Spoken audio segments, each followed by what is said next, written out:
What's up, people? It's Niche Girl 30 here, and this is my review for the countdown to 1,000 episode of Raw for July 16th. I really don't have a lot of bad to say. I'm going to be real. I'm really hyped up because I had two of my most favorite wrestlers return to Raw, which makes me really, really, really crunk. Number one, Rey Mysterio returned after Alberto Del Rio's frustrating aggression beatdown that he gave to Zack Ryder. Here comes Rey Mysterio starting a feud with those two. A feud that should have continued somehow. I don't know. But the thing is that now Rey is back and he is going to probably start a feud with Alberto Del Rio, which makes me so happy. And I'm really hoping that somehow, some way, that Rey Mysterio is going to go all the way to WrestleMania, and it'll be him versus Sin Cara. It'll be kind of like a passing of the torch. So I would love to see that match as well. But anyway, moving on from there, I have so many highlights of the night. My second highlight of the night is Rikishi.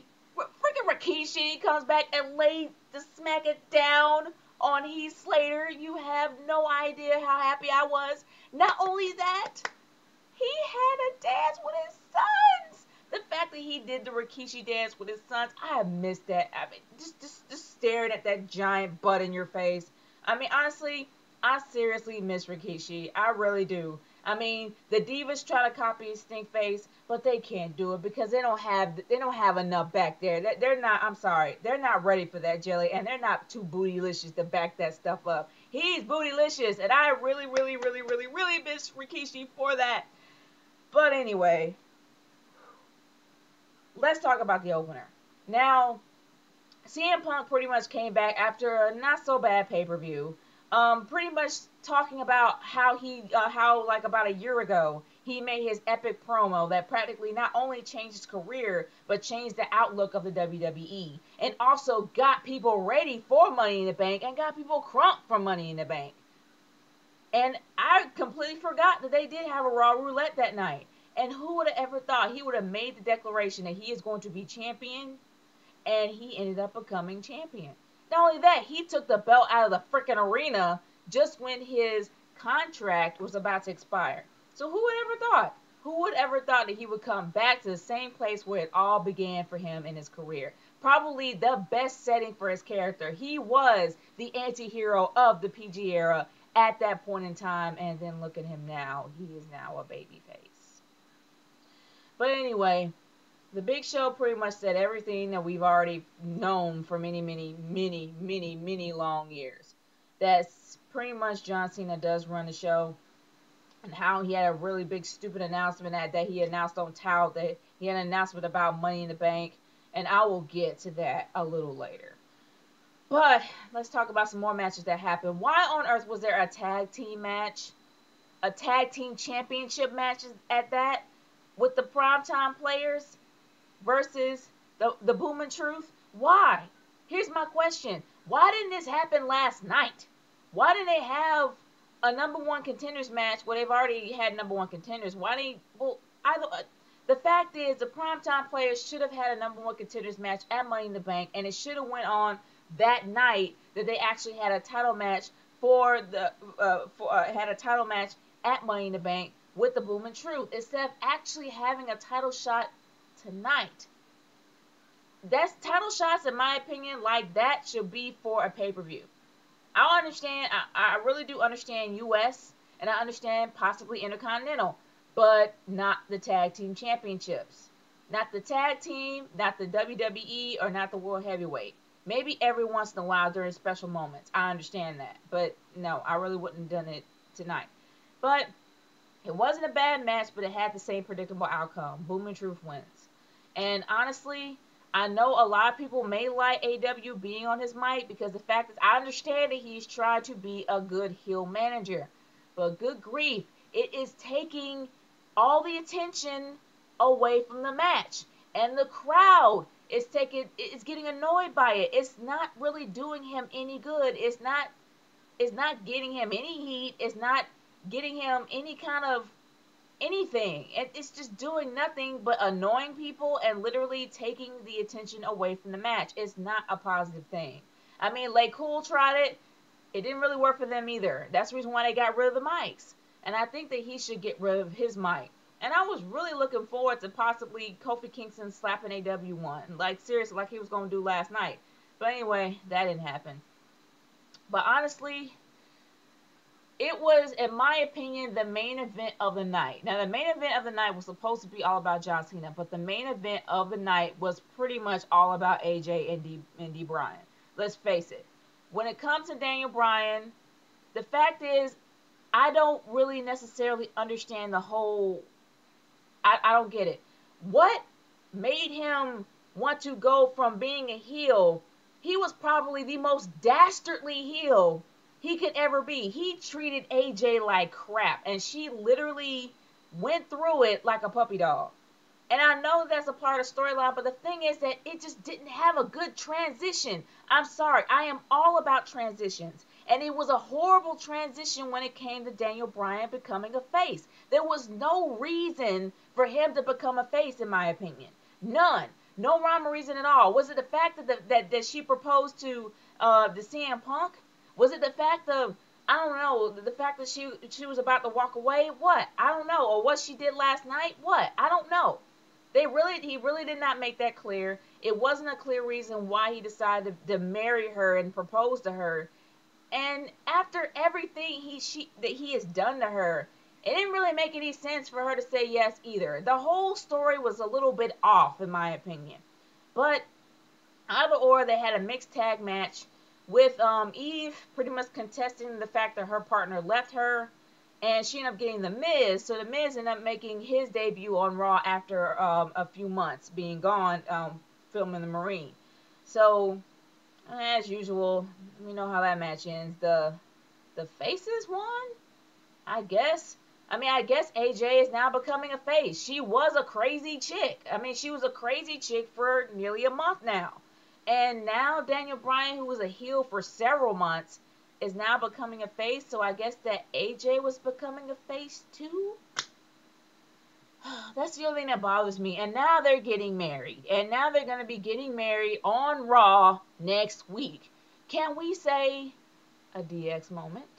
I can. Especially the fact that there's so many weddings on Raw has been crashed so many times. From Stephanie getting her wedding crashed twice. From Lita getting her wedding crashed. Come on, let's face it. ODB, eat your freaking heart out. It is going to be a DX wedding crashing. And I cannot wait to see that happen. I mean, seriously. I love DX when they crash stuff. It's absolutely awesome. But, moving on from there. Okay. We had a match with the Funkasaurus. And I really would have liked Rikishi to come out and actually have a bit of a dance-off. But they're probably going to wait till Raw 1000. But anyway, Rikishi. The Funkasaurus ended up having his match. And his match really didn't last all that long. But, you know, as usual, it's the Funkasaurus. He's going to probably have a match like that because they really didn't have much to do with him tonight. But Ryback ended up having another match. But against... Wow. I'm kind of feel bad about saying it. Jack Swagger.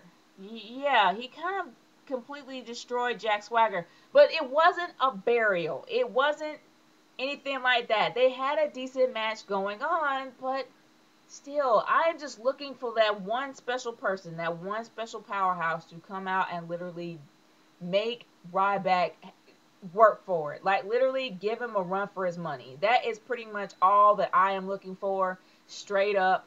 But unfortunately, I'm never going to get that because there's no more powerhouses in the WWE. Batista's definitely not coming back because he's going to MMA. Brock Lesnar has pretty much made his little seasonal moments, and then he's going to be gone after the WrestleMania. And Mason Ryan is gone, so we really don't have any competition, which really makes me sad.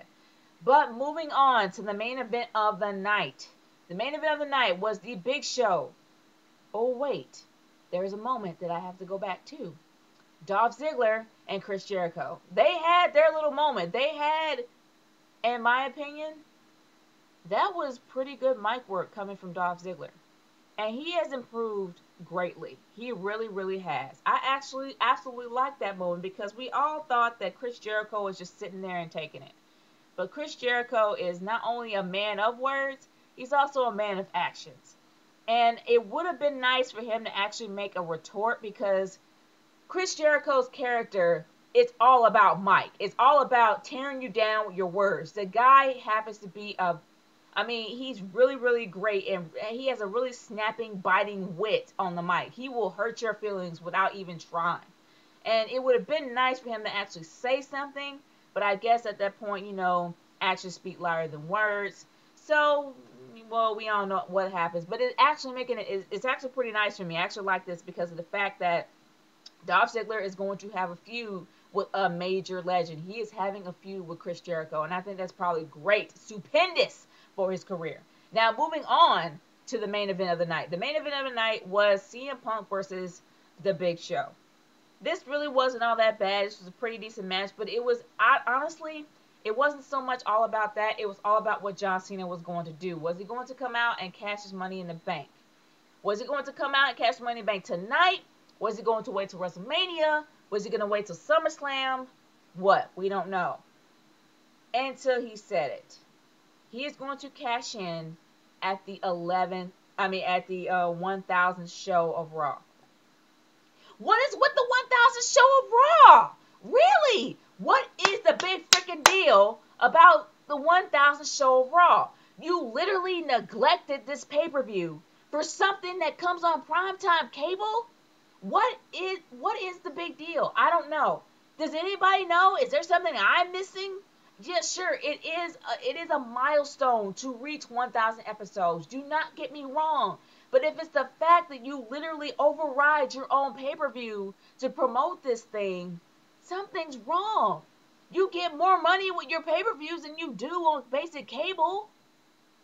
So why on earth are you promoting this so much and then you completely neglected Money in the Bank? It wasn't bad, but it was still mediocre. I don't get it. What do you guys think? Do you guys think I'm overreacting about the entire 1,000 episode of Raw? Do you think it's a big deal? What do you guys think about Raw tonight? Because honestly, this Raw really wasn't all that bad. It was really quite entertaining for me. Honestly, except for the end when he actually did announce the fact that he was going to do it on next week. I'm about here. Seriously, it was entertaining for the beginning of the night and all the way down to the middle, in my opinion. And then we got to the end, and then it got like this. So yeah, I'm like this right now. But anyway, what do you guys think about it? Do you guys think I'm making such a big deal about the 1000th episode of Raw? Do you really think it's a big deal? Do you think they really had a right to neglect Money in the Bank to promote this thing? I want to know what you guys think about it. Leave your comments in the comment section below. If you want to send me a video response, I am all for that as well. Let me know what you think. Let me know what your rating is if you have a rating system of Raw. I'm curious. This is Nation Girl 30 signing off. Peace out, y'all. See you next week. Later.